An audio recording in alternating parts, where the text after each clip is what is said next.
Travis Wayne Goodsoe. With the painful eye infection, I shut everything down and went right to bed as best I could.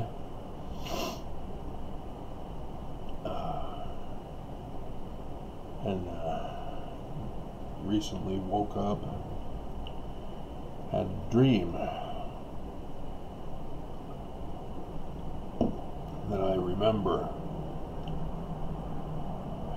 so I want to get that dream out, as these videos also become my personal logs.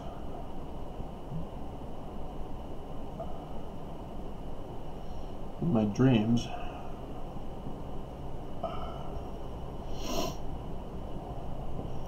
I was in a foreign land, and it was winter time, and it was nighttime. There was snow on the ground, and I and a group of people were being scanned before boarding an airplane to leave. When it came to be my turn, Vladimir Putin showed up and wanted to personally scan me. Vladimir Putin went very, very slowly scanning my body and got right here as the scanner went off,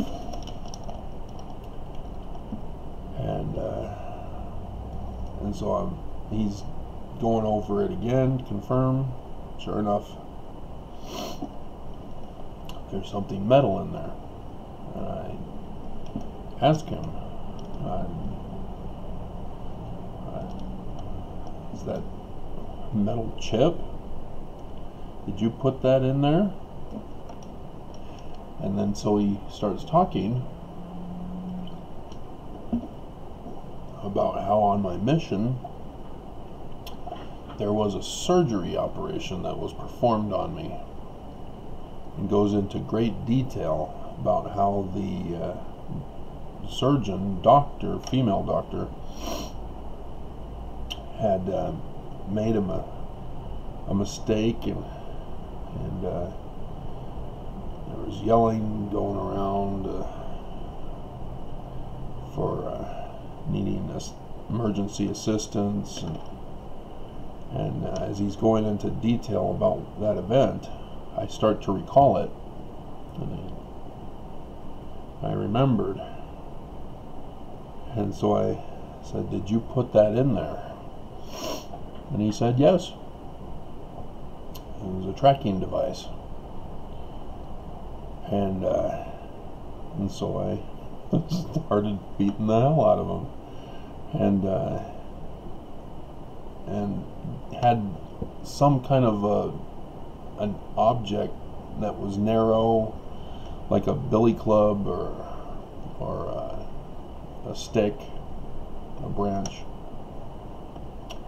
and smashed out his eyes. And so, yeah, I'm familiar with this. After I smashed out his eyes, I was taken to a mental home where I went to the front desk and said, "I need to talk with a medical doctor. I need to have a scan done," hoping that he would scan and find the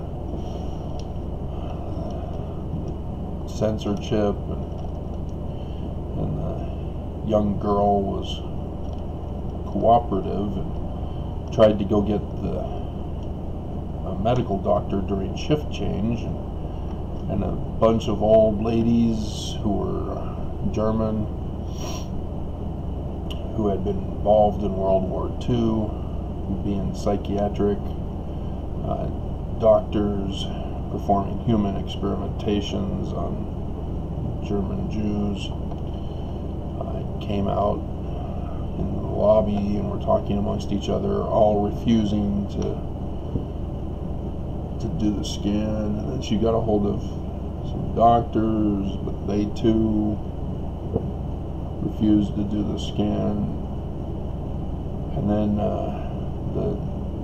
she found a doctor coming into work, and he was more than happy to sit down and talk with me.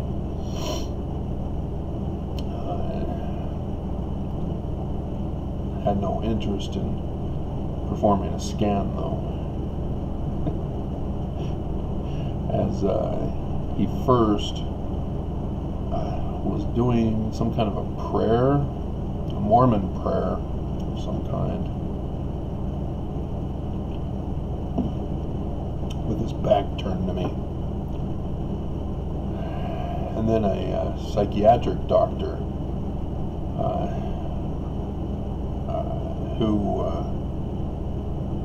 who knew me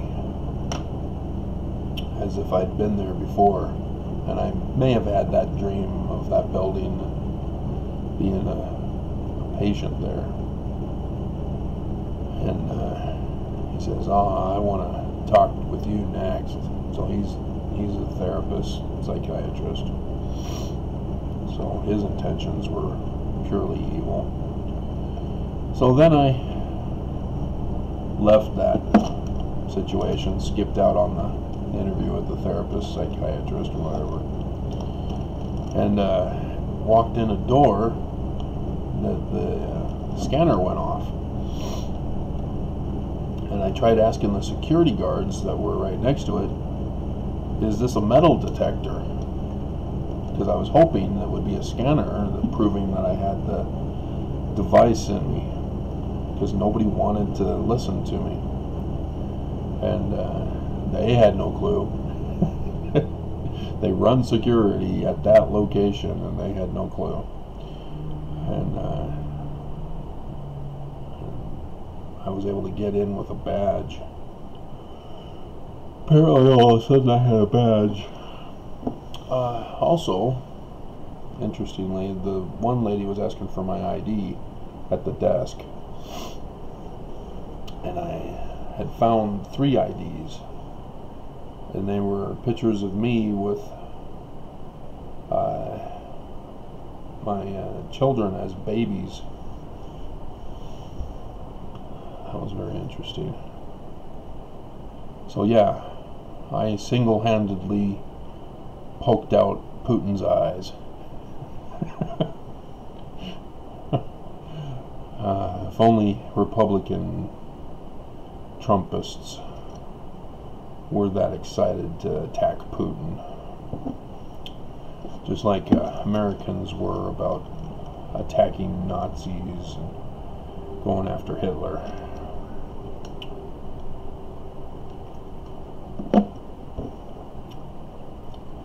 So, stories about my life, now that the dream part is over. This is actual stories. I've not had a good experience with dead branches myself. Way back living in Placentia, there was a boy that came into our block.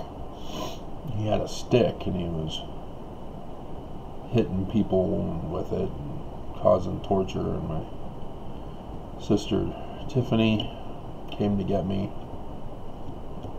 and we went out and to confront him and tell him to be nice. And he instead jabbed me up here, and it still cut, sliced right off. That little fold of skin that's between the lip and the gums. And then the next experience with a dead stick or dead branch was playing in the front yard there in Placentia. The landscaping's been completely redone, as I noticed checking on Google Maps. But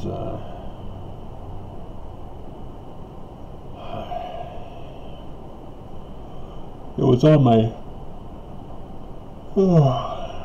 on my dad's honeydew list from my mother to cut down the branch, but he just never got to it, as he was working 16-hour days, 6 days a week, and then Sunday was 70s meetings, stake 70s, if you're not unfamiliar with the stake 70s that used to be in the LDS church. And so I'm out there playing, and it's with a ball, and I run to go pick it up from underneath the dead branch that was sticking out, and bam, right in this eye. I thought I had lost my eye, just like Putin lost his in the dream.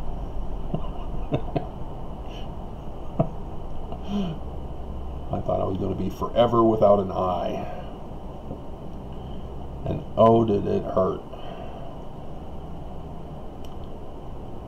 And so kids ran in and got mom, was rushed to the eye doctor, and checking it, he saw that it was just the cornea was scratched, but the eye would be fine.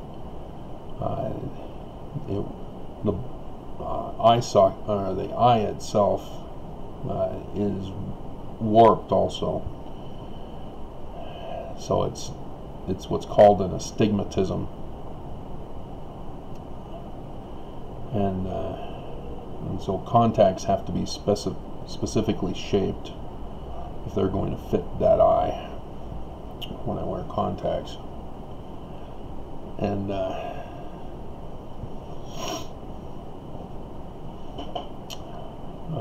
yeah, eye doctors still to this day, when they examine my eyes, they all comment on, "Oh, did you know you have a scar there?"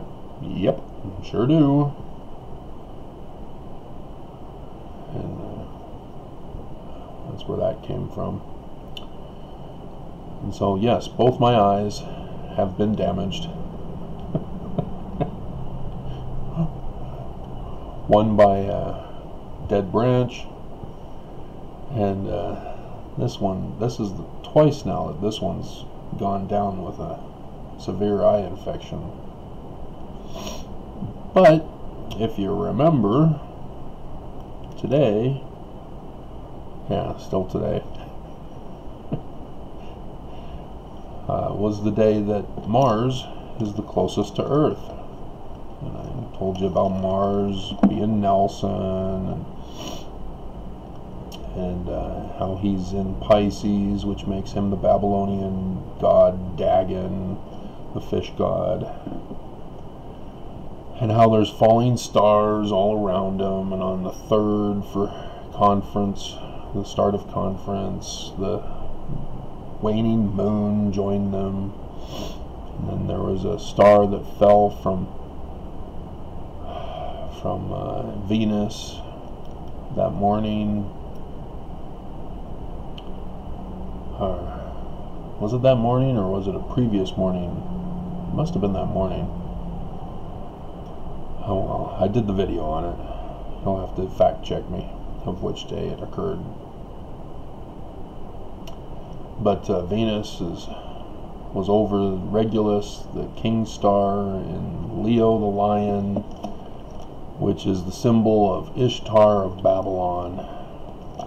And Ishtar is also represented as Venus in the Greek, and so thus the planet Venus, being at the king star of Leo the lion, is the Babylonian goddess with the falling star.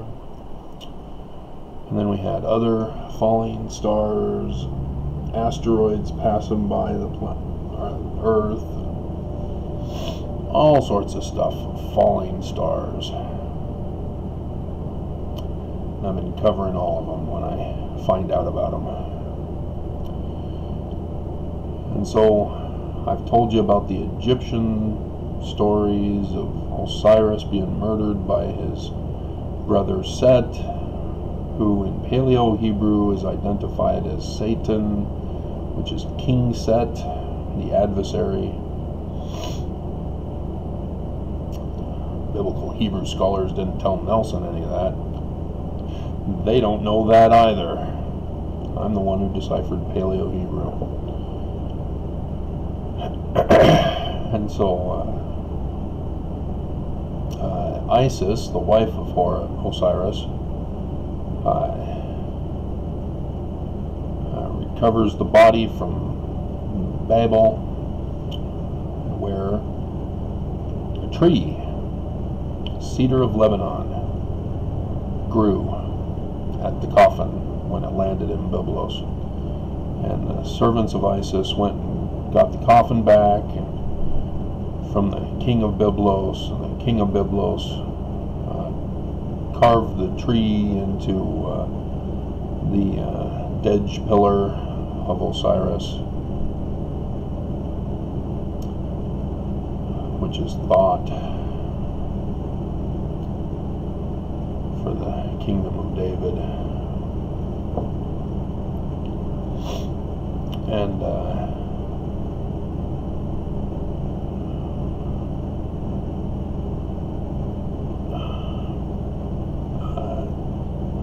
when she brought the body back, Set found out, and this time made sure his body was dead, chopping him into 14 pieces and scattering him throughout the land, throughout the world, by dumping the body parts into the Nile River, which flows into the Mediterranean and then out into the Atlantic and all over the world. And so again, Isis is required to send out her servants to go throughout all the world to find the missing body parts of Osiris. Anybody sound familiar?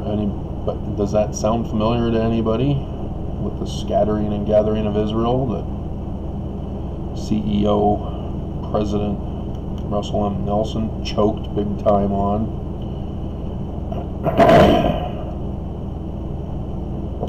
And they gathered all of his body except for one piece.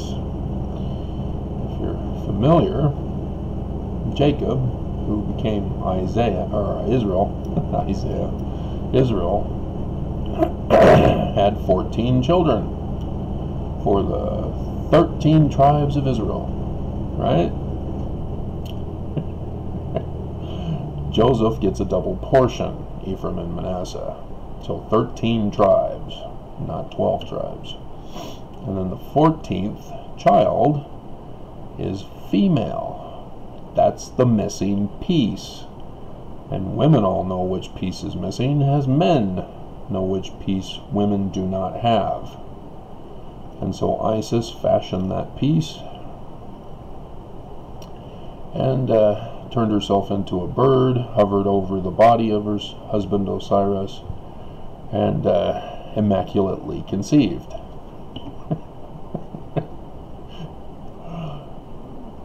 And Set found out that she had become pregnant and knew exactly what that meant, and so he wanted to have the child and the wife murdered because they were a threat now to his throne. And so the pregnant woman was chased into the wilderness, into the west, I'm assuming the west. Could have been the east, because that would help explain Moses going to the east. Of course, there is another record that says he went south to Ethiopia to try to explain how he got an Ethiopian wife, which gave rise to Numbers chapter 12, which the Hebrew God tells Aaron and Miriam that God chooses his prophet with a first vision. And so, yes, that's how Joseph Smith in 1838 finally realized, okay, I need to come up with a story like that.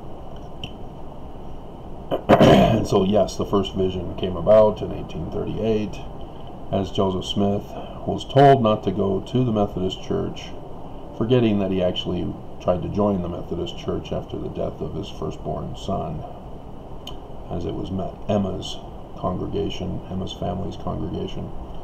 But because he was a glass looker in 1826 of March, they wanted nothing to do with his kind and their organization, and so he was banned from the organization, as was Emma's parents, and so they could not stay in the Methodist town of Harmony, Pennsylvania, north of Pittsburgh, and had to travel elsewhere. And so, yes, that's where the 116 pages were being worked on with Martin Harris, as they got the manuscript copies from Sidney Rigdon, who was in Ohio at the time, and they were supposed to be the go-between to make Martin Harris think that he was actually doing something, and then they would transfer it to Joseph Smith Sr. at his Coopersmith shop, where he was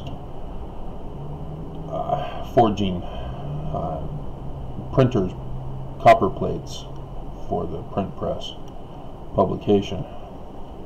But Joseph Smith blew it. Martin Harris destroyed the 116 pages.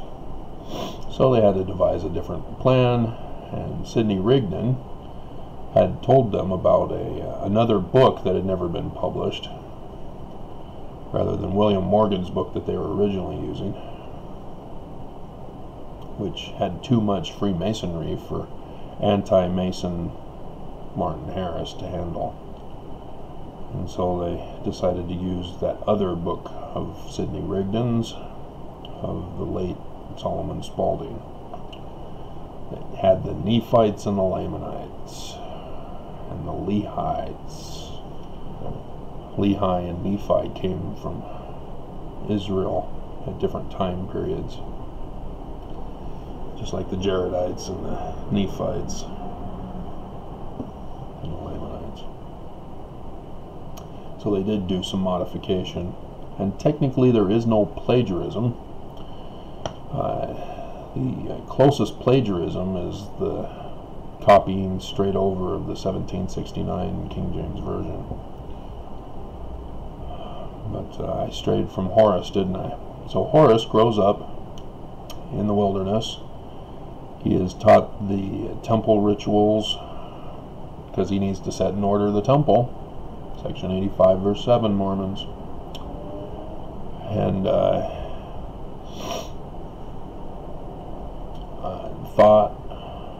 Thoth tells him all about how to run the government and the kingdom,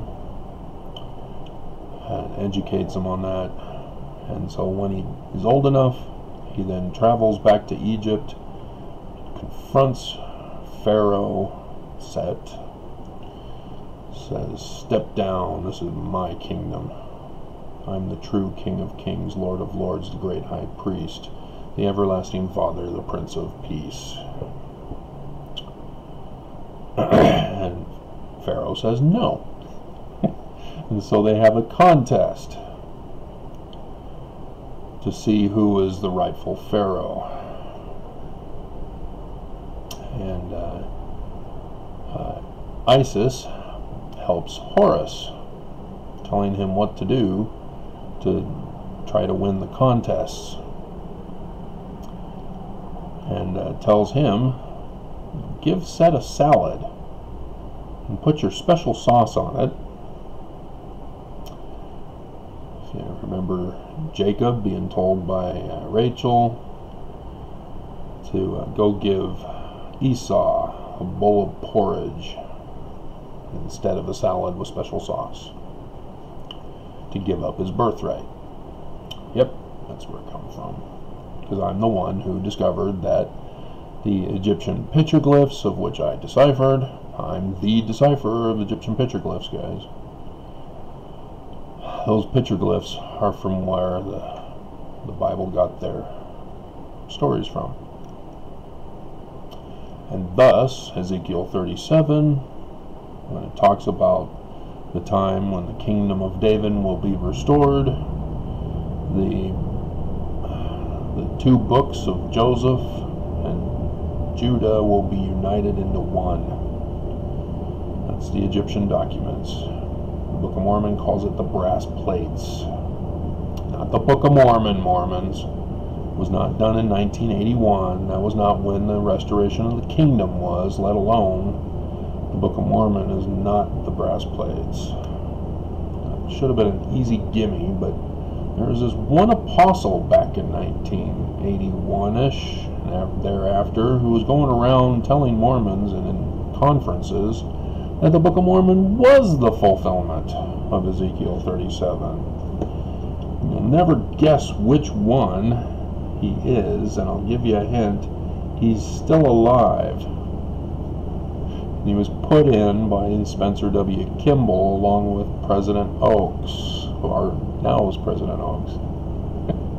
That's right, Nelson's the only dumbass. He's a medical doctor. He didn't have time to study his Book of Mormon, let alone the scriptures. So now that he's president of the church, all of a sudden he's beginning to study his scriptures. I've been studying about Jesus. I encourage the Mormons to study about Jesus before conference. Go through the Book of Mormon. Ignore all the other stuff. Only focus on Jesus. Yeah. A little late to do crunch time on scriptures, President Nelson. But that is the habit, isn't it, guys? We all went to school and we all crammed for tests at the last night. Or the last day, right before the test. Oh, we've got a test today? Uh-oh.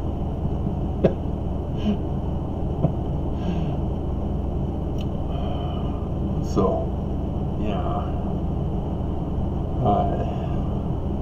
Set gets impregnated.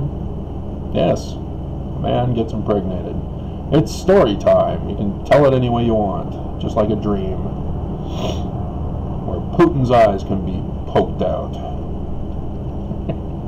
I know the two Russians who always put the thumbs down on my videos.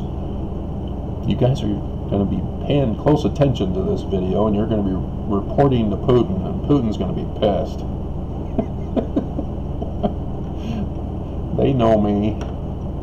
Where's Steven Seagal's next movie, guys? And so, Set gives birth to a branch.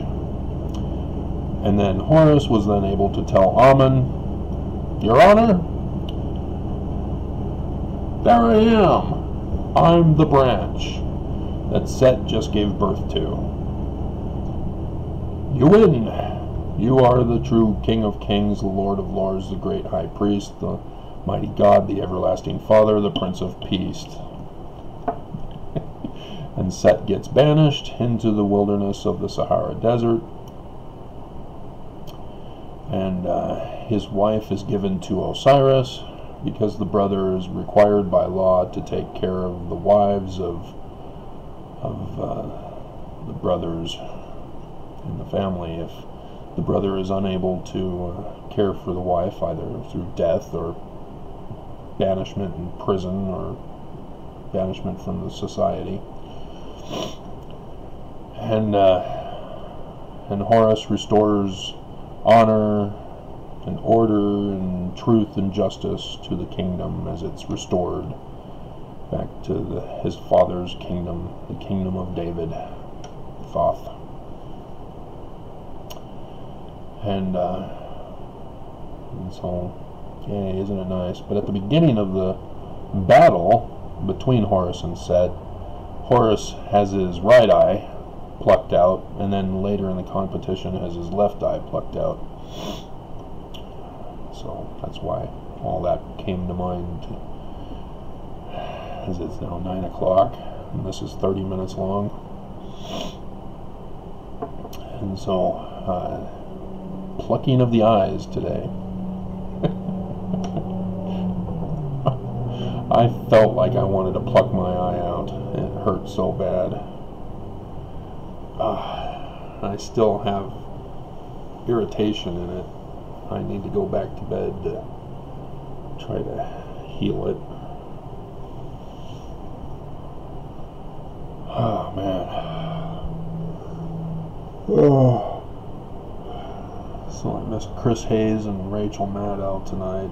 So I hope that MSNBC provides those for me tomorrow morning.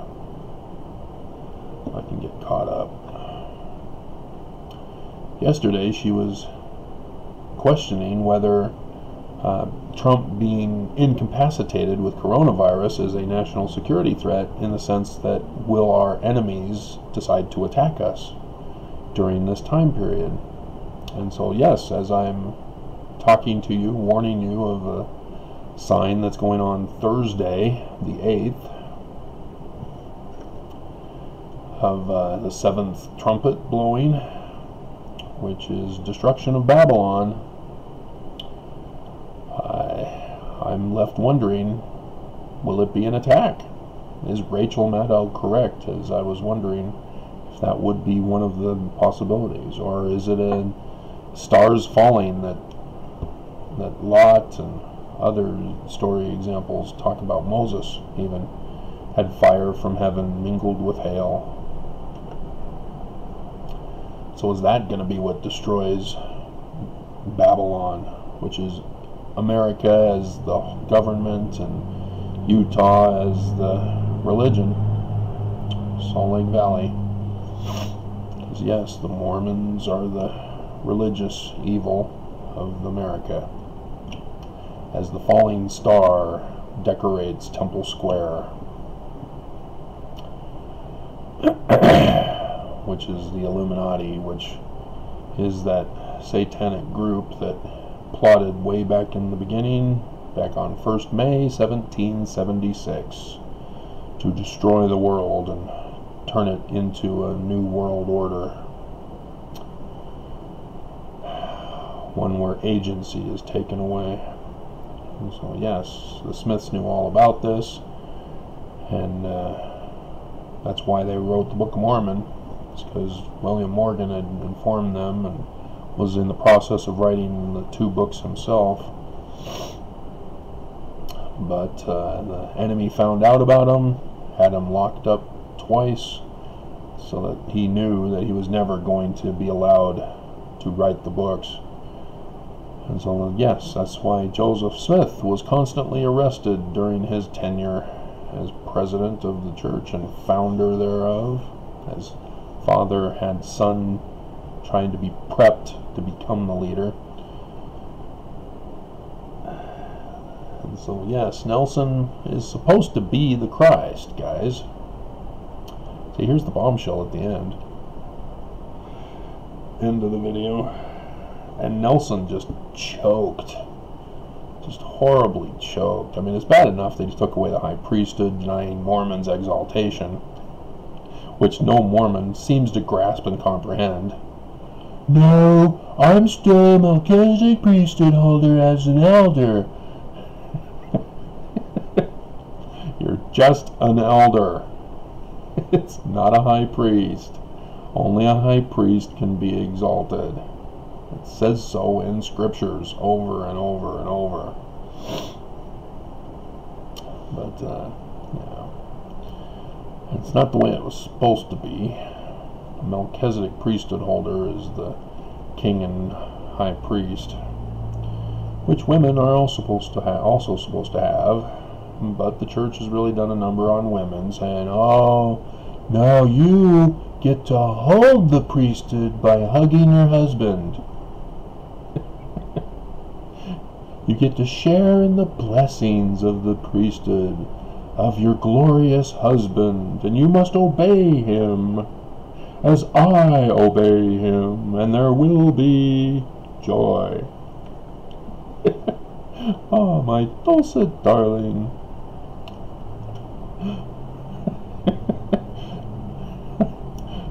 Not the seven ships.